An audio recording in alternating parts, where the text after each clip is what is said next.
the main event, our discussion about AEW. And we've talked about AEW before. What was it that we were talking about before with AEW? CM Punk. Oh, that's right. Right.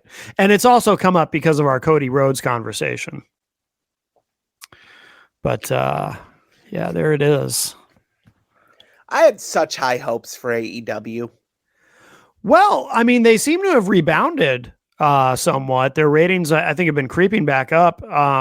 You know, and they just did, I mean, to do All In Texas, that was pretty successful. So they do have some you know, they've had some good days, some good numbers. I mean, the show that they did in Wembley, of course, it was ill-fated in some ways because of CM Punk. But I think AEW, they'll fuck it up.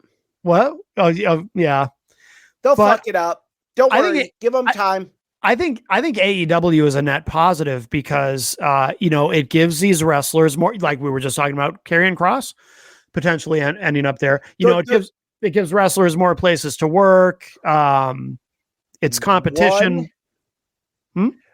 One of the worst things that happened to AEW is Vince McMahon's sex scandal. Yeah. Oh, 100% agreed. Yes. Because what happened is AEW was promoting themselves as this monumental shift in pro wrestling. Yeah, they were going to give us what we wanted. Yeah, yeah. And then Vince McMahon's sex scandal hit. Yep. And what ended up happening is you now have guys in charge that are tuned into the fans and listen to the fans and give a damn what the fans think. Yep. And then it comes down when you have two products that are the same. Like really close. Now what it comes down to is business acumen, execution, and just overall ability to put yourself above the competitor. Yeah. And AEW is Wile E. Coyote and WWE is the Roadrunner. WWE, from a business standpoint, is always one step ahead of Tony Khan. Oh, yeah. Well, I would say more than one step. I mean, AEW is a Goliath, you know, and Tony Khan is AEW is a challenger brand, as we say. But what I'm saying is Tony Khan just hasn't figured out how to take on WWE. Look, what he does is WWE does counter programming to his major events with Saturday night's main event. And okay, Tony, Saturday night's main event is locked in to a specific time slot. You could go to the venue and be like, hey, how about we start an hour earlier? Mm-hmm. They can't do that because Saturday night's main event is on network television. Right. You can with enough notice. That would be one way. Or you can sit there and say, okay, what we're going to do is we are going to give you the first hour of our event for free. So my thought about all that is, yeah, you can do all that, but I think the single best thing that Tony Khan should have been doing all along is not worry so much about competing with WWE and not getting into the strategies of trying to compete and all that goes with that, but instead just find somebody who can book your shows like the way Triple H books WWE, because if the product is strong, and people are invested, then that gets you got to worry about the other shit a hell of a lot less. If you're putting on, consistent, compelling television week Matt, after you week. talk about consistent, compelling television and having backstage people. He rejected Bret Hart for a producer role. Yeah. Yeah. Well, that's what I'm saying. Rejected Jake the Snake Roberts in a producer role. Well, I can Yeah. you don't want to depend stop. on him though. Yes, no, you can depend on Jake now. Maybe. I don't know. Two of the greatest minds for this business. Yeah. And you're like, no, we'd want you as an on-screen manager. Yeah. No, that is the dumbest damn thing I have ever heard. What are you doing? But you know, because like you said, when Vince was suddenly out, because when Vince was in charge of creative, obviously, I mean, I told you, I went years without even sitting through a full episode of Raw or SmackDown. I didn't even want to bother with it anymore. I was so bored with it, you know. So then Vince goes and Triple H is in, and I knew right then what was going to happen because I had been watching NXT. Because when Triple H was running NXT and I first started watching NXT, I was like, oh, holy shit, this is what it should be. Long-term logical storytelling with fully developed characters. Oh my God, here's wrestling I can actually enjoy. And that's what AEW was supposed to be. And I think it kind of was in the beginning, but then once Vince was out and Triple H was taking over created on the big shows, I was like, you're right. I agree with you. That is the worst thing that could have happened to AEW. And Tony Khan, he should have found somebody who could get in there and really, or a team of people, because I guess this might be something he and Vince have in common. In fact, it sounds like Tony Khan wants to be in control of everything. And he's like, you know, but he's got a lot to do. You know, not only AEW, but he's got the Jacksonville Jaguars and whatever else. You know, he needs to delegate some of the creative, right? No. Pump brakes. He doesn't have the Jaguars. He is a corporate analyst for the Jaguars. His father has the Jacksonville Jaguars. No, I know, but I don't mean he literally owns the team or anything. But I just mean, but that's one of his responsibilities. I wanted to make that abundantly clear. Oh, sure, yeah. But he's got a lot on his plate, the point being. And yet he seems to want to be in control of creative, just like Vince always wanted to be in control of creative. I'm going to disagree with you to an extent. Okay. Tony Khan is a mark. Tony Khan is a fanboy. Tony Khan is what happens when you give a spastic kid WWE 2K26 and say, and give him the power to book his pro wrestling organization. That's what Tony Khan is. And that's what Tony Khan is always going to be. Now, I've seen people compare Tony Khan to Paul Heyman. Really? The difference is if you gave Tony Khan Paul Heyman's mind and gave Paul Heyman Tony Khan's money, ECW would have won the Monday Night Wars. Sure. Without a doubt. Hands down. ECW, I can't say they would have won, but WWE would not have bought them for pennies on the dollar. Right. They would not have gotten the Dudley Boys. They would not have gotten Taz. They would not. Mike Awesome wouldn't have left at ECW. Rob Van Dam wouldn't be making sporadic appearances because he's owed money. Right. So there are many, many, many, many, many things that you can sit here and point to why AEW struggles. And believe me, we're going to touch on some of them. The biggest reason AEW struggles is you cannot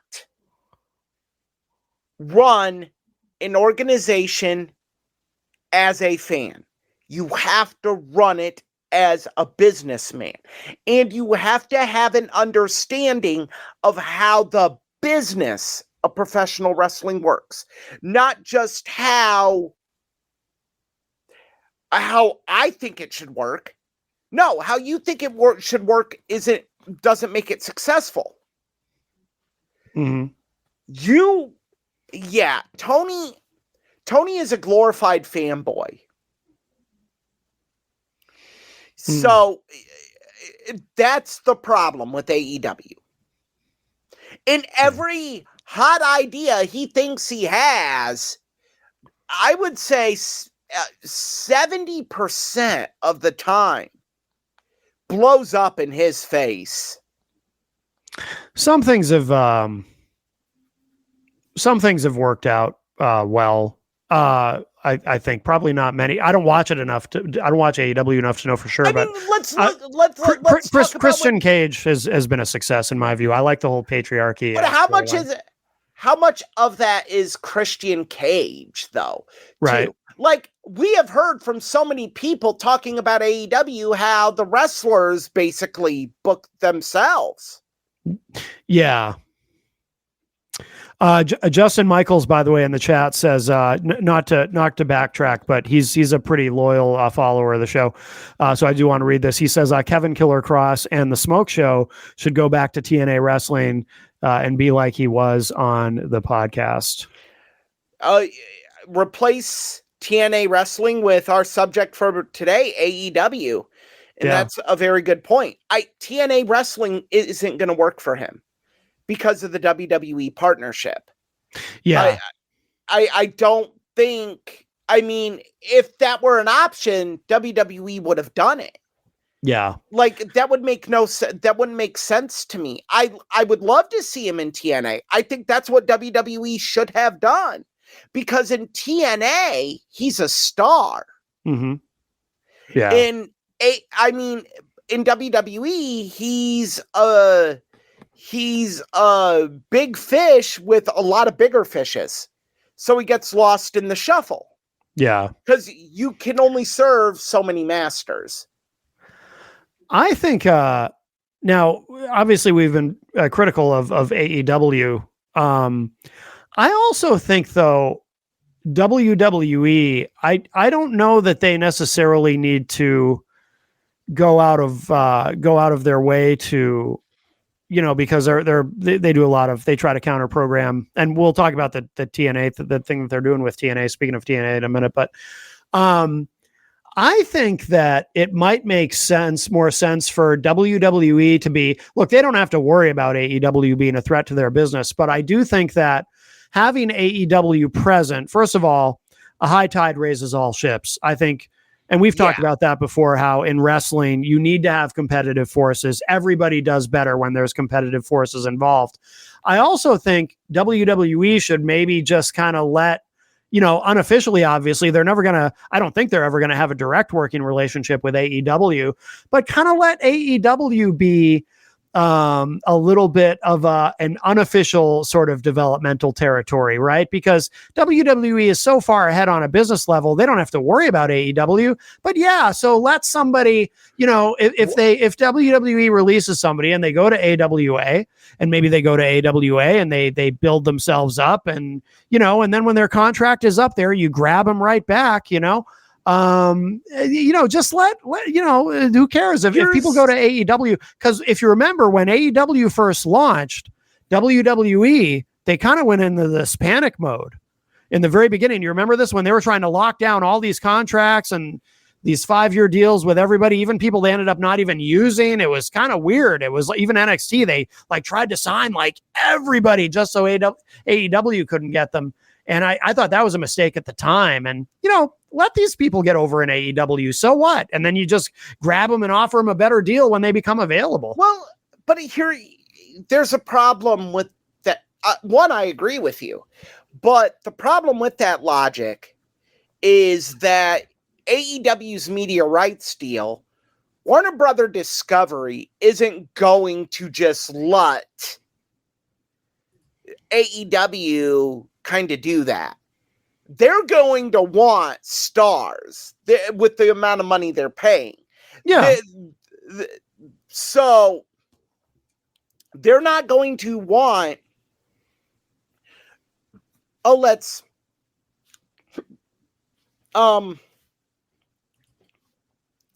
let them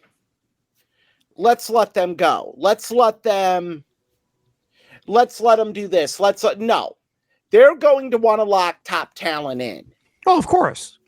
Which is good for the talent because that's where the big money deals come from. Yeah. But I also think a drawback to AEW is their EVPs. And you cannot have a say in overall booking as an active talent. Mm-hmm. You cannot, because your greed will come into play. Well, it's a conflict of interest. Yeah, you're going to get your buddies over, you're going to get yourself over, and screw everyone else. Right. Yeah, of course.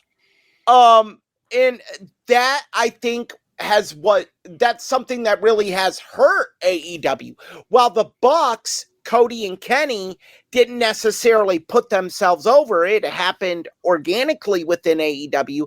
There are guys that did get pushes that you can argue shouldn't have. Mm-hmm. And at a detriment of others.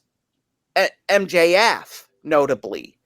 That's the other thing is AEW misuses a lot of the talent they have. Mm-hmm. MJF should be your top guy. Oh, absolutely. 100%. And people are like, well, he is. No, MJF should be the guy that every pay-per-view or PLE or whatever the hell you want to call him is either the co-main event or the main event. I agree with you. That guy is a generational talent in this business. And the way he has been booked is dog shit. Dog shit. I think at times it's been good from what I've seen, but at other times it is not. And it's like, what are they doing? They're just wasting him. Yeah. Like, it's a shit. When he was up to leave AEW, I was torn on it because I'm like, there's a lot of me that was like, go. I bet he feels that way now. Go. At this point. Yeah. But then there was some of me that I was like, if he goes, what's that do to AEW? Mm-hmm. That could be a death blow because who do you have? Darby Allin, who takes time off to climb fucking mountains.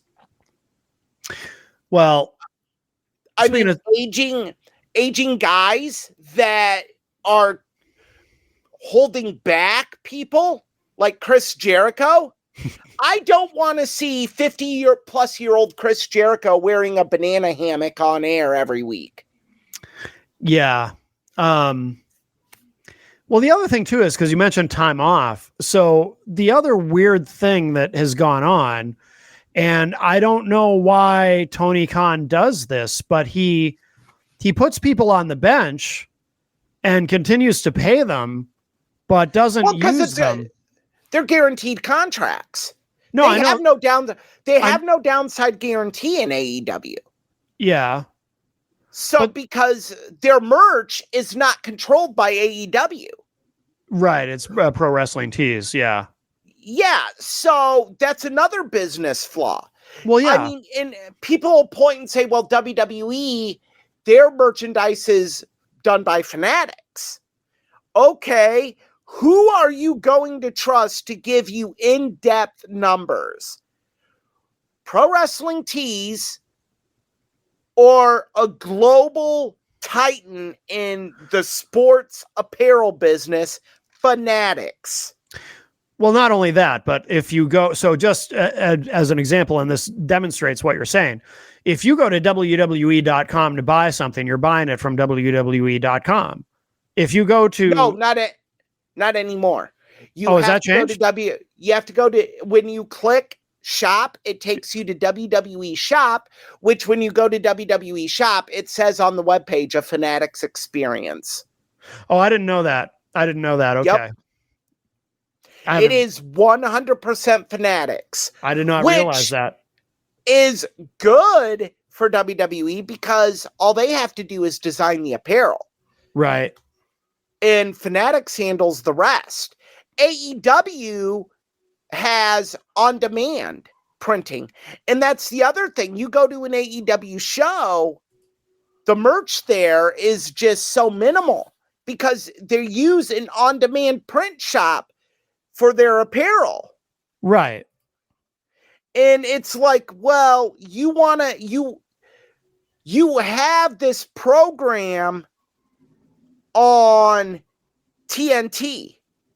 You're on net primetime network cable, but you're having a mom and pop joint run your merchandise. Yeah, that's very strange to me. Like, I get it. Pro Wrestling Tees, probably one of the seeds that led to AEW with the popularity of the Bullet Club shirt. Bullet Club gets over like Rover, back up the Brinks truck, print money. But yeah, I get it. But at the end of the day, that a mom and pop joint is only going to hold you back in that essence. When people go to a live show, they go to see their favorite wrestlers live, but secondary to that, they go to buy merchandise. It's exactly like the concert business that way. It's the same thing. Without merch, you're dead in the water. You have to have merch. Yeah, and like they have like Austin went to their Saturday night show. They had it here in Cedar Rapids, Iowa. Collision, yeah. Yes, thank you. And he said they had like I think he said 10 different t-shirts. That's it? That is it. Wow. And like weak. Like they didn't even have a Swerve Strickland shirt. Wow.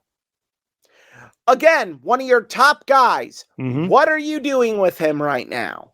Yeah. He's in a storyline with the EVPs. Oh, okay. EVPs want to be in the mix. So work with Swerve. Okay. I mean, and one of their buddies is the world champ right now. Hangman Adam Page. Right. A guy that he's good in the ring. He is. But does anyone look at Hangman Adam Page and say, by God, that's the guy?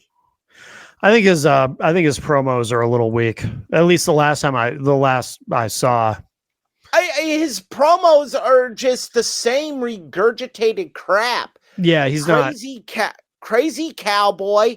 I mean, it's a syndrome with a lot of wrestlers these days where they get to the top and they just coast. And Hangman Adam Page has been coasting for years in AEW. Yeah. Because it used to be Hangman Adam Page would wow you in the ring. Oh, yeah. Yeah. And now it's just like, okay, wow, Hangman's wrestling. Okay, I've seen this match 50 times already. Yeah. It's kind of bad that Logan Paul does the buckshot lariat better than Adam Page does now. Well, Logan Paul does a lot of things better than almost anybody. It's pretty amazing. But yeah, I don't but that's my point is there are so many moments in booking where people act like you just did. Yeah, I don't know. Yeah. So booking pro wrestling is not hard. Listen to the fans. Put the guys that are top guys at the top. Wash, rinse, repeat, print money. That's the pro wrestling business. Tony Khan in his dipshit EVPs, the Young Bucks, Matt and Nick Jackson, have somehow desecrated this idea to the point where it's like rocket science. Where it's a dissertation on war and peace to get your masters. And it's not. Well, yeah. I mean, I don't know. I don't know. And I don't watch AEW consistently anyway. So I don't know. I mean, they've got a lot of very talented people there. I'll tell you. I mean, Will Ospreay, my God, I'll watch any Will Ospreay match. Swerve Strickland, you mentioned, is incredible. What's that? They do. Yeah. The problem is that you don't have wrestling minds or enough of them to be like, Tony, you spastic little bastard. Listen, this is not working. Yeah. Oh, well, our ratings and our clicks and Tony, the fans don't give a shit about that. Long-term storytelling is the key. They don't care. They want to see the top guys at the top. They want to see Swerve Strickland versus MJF. Right. They want to see. Have we ever seen that? Have they ever been in the ring together? Not once. I'd like to see that. Once or twice. Oh, okay. But not a long-term feud, that whole long-term storytelling thing. Because I'd like to see that. Yeah, I mean, that's the thing. I mean, that I think is really the key. I really do. And don't give if you're going to have guys at the top or near the top, don't give them 3 months off to go climb a fucking mountain. Yeah. What the fuck could you even fathom?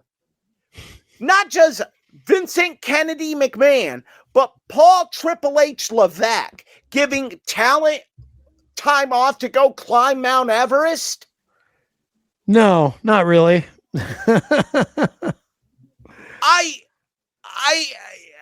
You want to see how Triple H would respond to that? Go watch how he treated the Tough Enough kids back in 2000.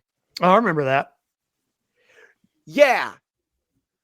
Yeah. What about Shawn? Go to Shawn Michaels and be like, hey, Shawn, I know you're putting me near the top of this NXT card. I really appreciate it, but by God, I want to climb a fucking mountain. Yeah.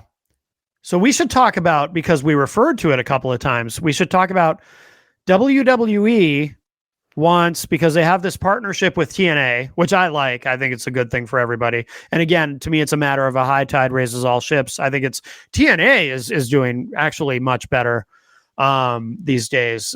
They seem to really have their shit together. So I like the whole thing. I think it's good for everybody. But WWE, they want to, and I don't know if there's an update on this, and I don't know if anyone has said this publicly or if this is all conjecture, but they want to get TNA into a situation where they're in primetime cable directly competing with AEW and use TNA to hurt AEW, which again, I think is, I don't think they should be trying to hurt AEW. I think they should leave them alone, let them be an unofficial developmental, but that's just my opinion. But I think this is an interesting dynamic, what's happening right now. I think it comes down to fighting for talent. Mm-hmm. That's what all this boils down to. And WWE has been trying to hurt AEW from the very beginning. They're just doing things. The things they did before were covert, like the WWE ID, where there would be wrestling schools and independent promotions tied to WWE. I forgot all about that. I forgot all about that. That was even a thing. Because that's where AEW was getting a lot of their talent. Yeah. The indie scene. Now you have that in their major indie promotions. So, with that, sorry, I had to cough. With that, you're taking away some of the breeding ground, so to speak, for AEW. Right. Now you're saying, okay, we're not going to put our programming against you. We're going to try to get TNA against you, which is more of an equal playing ground. Because now what you're doing is, I said this earlier, you're forcing the fans to vote to choose on an even playing field. Yeah. Because AEW is more even with TNA than they are far away from WWE. Right. So, I think the talent, if used correctly with AEW, would win out. Yeah. And yeah, I think that's really, really the key thing. I think MJF, Swerve Strickland, Will Ospreay, if they can ever get him healthy and back working, Jay White, same with Adam Cole.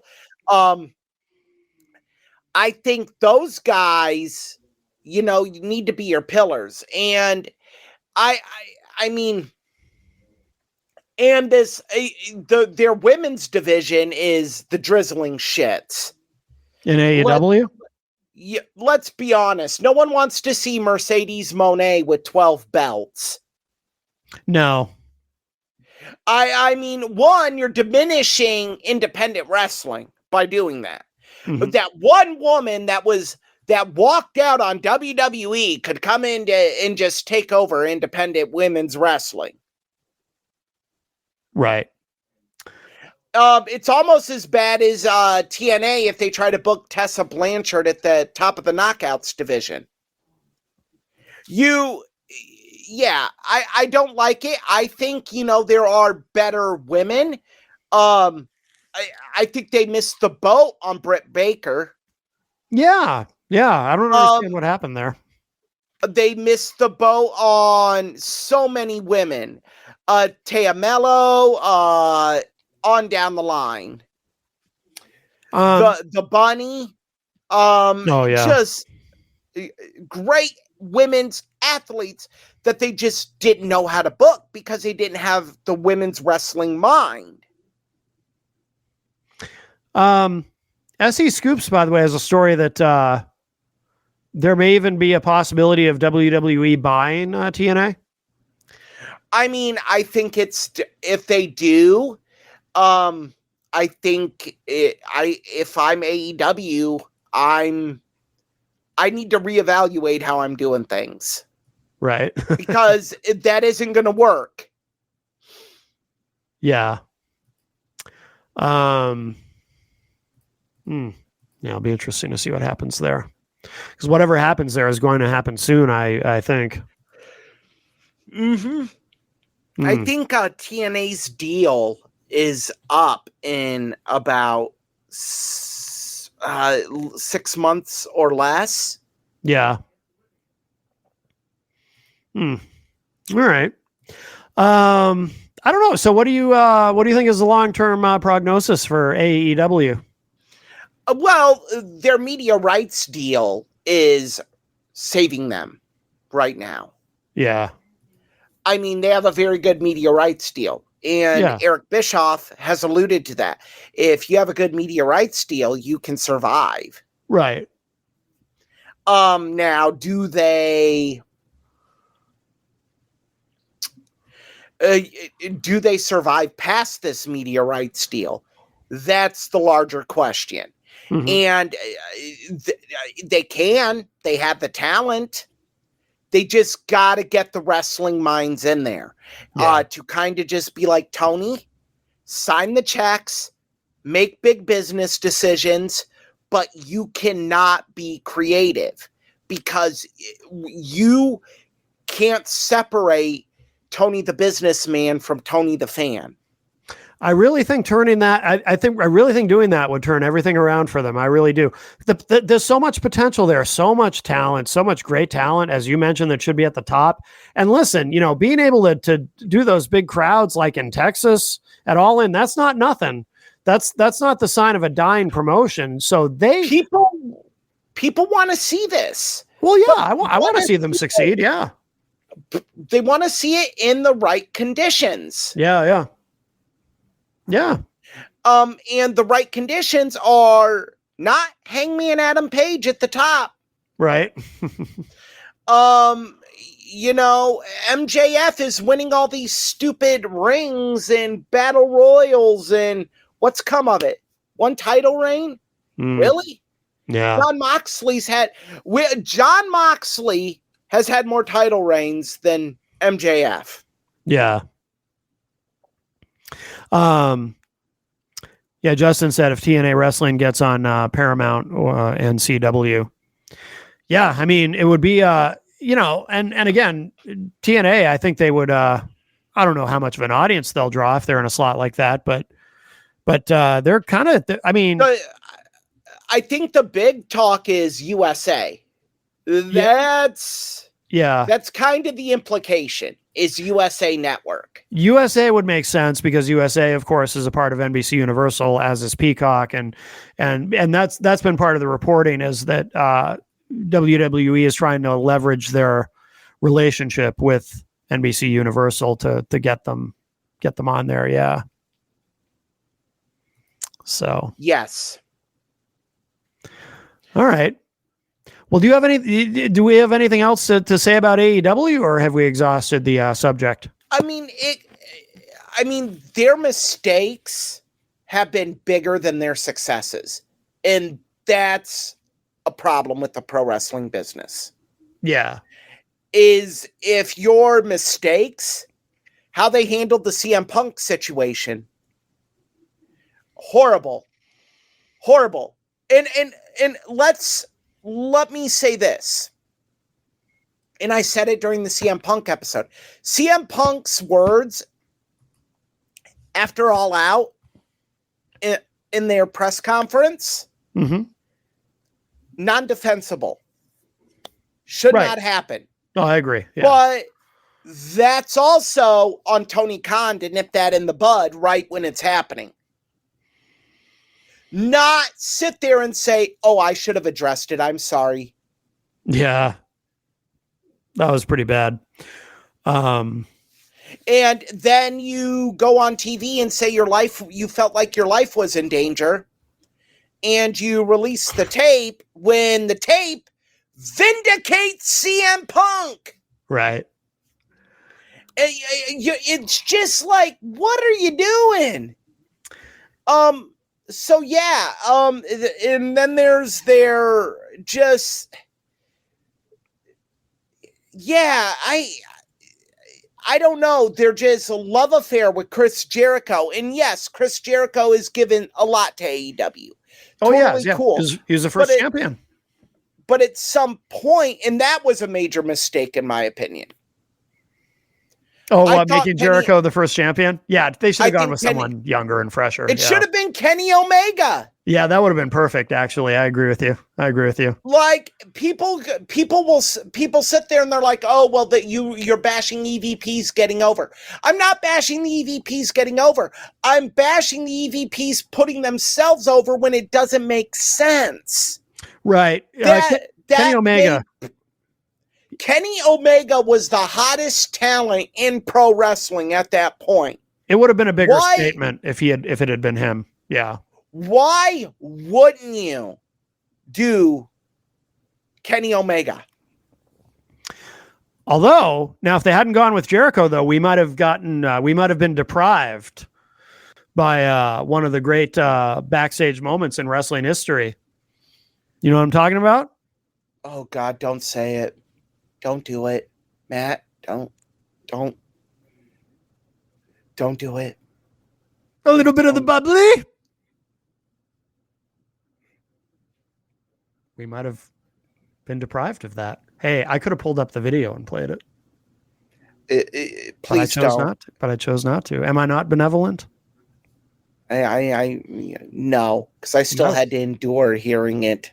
I mean, that went viral at the time, which did bring AEW some attention, right? Because they had a viral. It did, and it was funny that he was pouring champagne on himself. and I did love the Spinal Tap reference too, with the food. He's like, there's a little guy in there. That was funny because Spinal Tap is my favorite movie, so I did appreciate the Spinal Tap reference. Yeah, I've never seen it. You've never seen This Is Spinal Tap? Oh, no. You must. You would definitely enjoy it. You would love it. I have not. Mainly because I'm not. I really don't care for Rob Reiner. I think you could get past it and enjoy the movie, though. I think you would really enjoy the movie. I do enjoy Princess Bride. Yeah. And aren't you an All in the Family fan? I thought you liked All in the Family. I'm Team Archie. Okay. Yeah, I'm Team Archie. I often find myself outside of the bigotry agreeing with Archie on a lot of things. Okay. Outside of the bigotry. You want to make that clear, though. Yeah, outside of the bigotry. Okay. Like, although some of his bigoted comments I do chuckle at. Because Well, of course, it's funny. But to me, All in the Family is the greatest sitcom in the history of television. But I have it behind Seinfeld. I think Seinfeld really kind of changed what a sitcom was. Seinfeld would be probably my number 2, actually. But I actually have All in the Family number 3. Okay. What's your number 2? Number 2, personal favorite, Married with Children. Oh, okay. I could take it or leave it. It was funny, but I would never go out of my way for it. In my high school yearbook, when they asked that age-old question, where do you want to be at our 20-year reunion? Yeah. I said I wanted to be the human Al Bundy. Yeah. I wanted to sell women's shoes and just have a miserable life, but it was all made better by trips to the nudie bar. Okay. And, I did end up selling shoes for a while. Okay. I was a manager at Trade Home Shoes in Mason City, Iowa. Well, you did it. I did it. There were days I would wear my Al Bundy No Ma'am shirt under my... Oh, yeah. No, ma'am. I remember that. All right. So anything we didn't cover on AEW that you wanted to say? I don't want people to misconstrued. I do want AEW to be successful. Yeah. Because you hit it perfectly. Rising tide, you know, that line. Sorry. Rising tide raises all ships. There we go. Bada boom. Yes. I do agree with that. I think it's accurate. And AEW has all the tools to succeed. Yeah. They gotta make some major changes with how things work behind the scenes. Yeah. And if they can do that, fine. I mean, shit, bring Jim Cornette on. Yeah, you're gonna piss off a lot of people. Yeah, I remember him talking about that, though. Like, I think someone had asked him, a listener of his podcast had asked him, because they read, what's his name? Brian Last reads questions from listeners. Somebody asked him about that, if you'd ever do it. And he said, no, he has no interest in going back to actively working in the but he makes so much money with that show and his Cornette's Collectibles. He doesn't need to go back. Well, he's made so much money over the years. I mean, keep in mind, Jim Cornette came from money. His family was wealthy. That's true. Yeah. So Cornette really could pave his own way. Yeah, that's true. And the money he's made over the years, he's lived from, if you listen to Something to Wrestle with Bruce Pritchard, he lives quite frugally. Yeah. So he doesn't need the money. So if he's going to sit there and just say, hey, I have no desire to return to the business, more power to him. Can't blame him. Yeah. No. Someone like Jim Cornette needs to be in AEW. That would fix just someone who understands long-term storytelling like Triple H does. And these guys are in the business, or these girls are in the business, or a team of people, whatever. That one thing would turn everything around for them. They're never going to catch up to WWE. That's impossible. But they could do much more consistent and just be in a much better place within the market if they made that one change. And they have totally devalued their championship. Yeah. Hot shotting it back and forth, and like, what's your belt? What's your title even mean? There are PLEs where their championship match hasn't been the main event. Yeah. What the hell are you saying? The other thing that occurs to me too is I can't think of anything that WWE has done that has in any way directly benefited AEW. But there are definitely things where AEW, I think, has unwittingly benefited WWE. CM Punk's return started with AEW. And his showing up, his surprise appearance that night at Survivor Series when he came back meant more because of AEW, his experience there, in my opinion. Otherwise, it might not have even happened. Agree. Same with Cody Rhodes. We had that conversation. Now, you did sway me, in my opinion, about that. About, would Cody Rhodes, would he have returned in the fashion that he did to WWE had it not been for AEW? You did sway me a bit, but it meant even more, though. It meant even more than it would have otherwise because of AEW. And then WWE got to actually steal one of the EVPs from AEW. That ended up being a part of the whole thing. So there are, you can point to ways where AEW has been a direct benefit to WWE. Stephanie Vaquer. Oh, that's right. Yes. You book her on one of your pay-per-views, but she doesn't have a deal. Right. Yep. And she tears the house down. Yep. Because she's incredible. She's incredible. Yeah. Good work. And I think that was one of their cross-promotional shows, too. They did with, like, CMLL or something. It might have been Forbidden Door, even. I was going to say one of their Forbidden Door shows. Yeah. So yeah. I mean, they even have great international partnerships. That they do. Don't use. They have a partnership with New Japan. Yeah. Like, why aren't they using that more? Right. That's a good question. Like, you're giving talents time off to climb fucking mountains, but not go over for one of the greatest pro wrestling events, the G1 Climax. Yeah. The hell are we doing? Yeah. Yep. Send dipshit Darby over there. Well, I like Darby Allin, although the coffin drop I do scares not. me. No, I like him. I like him. He's a spot monkey. But that move, the coffin drop, terrifies me when I see it. Good Lord. Terrifies me. I think he's dangerous in the ring. I think he's a step above Sami Callihan with a little more ability. Wow. Okay. Shit show, mud show, flea market pro wrestler that likes his flippy doo, dipsy doo, dunkaroo spots that make no damn sense. Yeah. Endangering fans by being thrown through a giant pane of glass that isn't candy glass. Oh, that's not good. No. And shards bounce up and hit fans in the face, and then he gets sued. Yeah. No, that's not good. Yeah, no. And yeah, the guy's a dipshit. Well, he's young. Perhaps he'll mature. No, he's a young guy. He's a young guy, isn't he? Isn't he like in his early 20s? I think he's in near 30. Well, still. Yeah, that makes him a bigger dipshit. There's nothing more sad and pathetic than an aging extreme.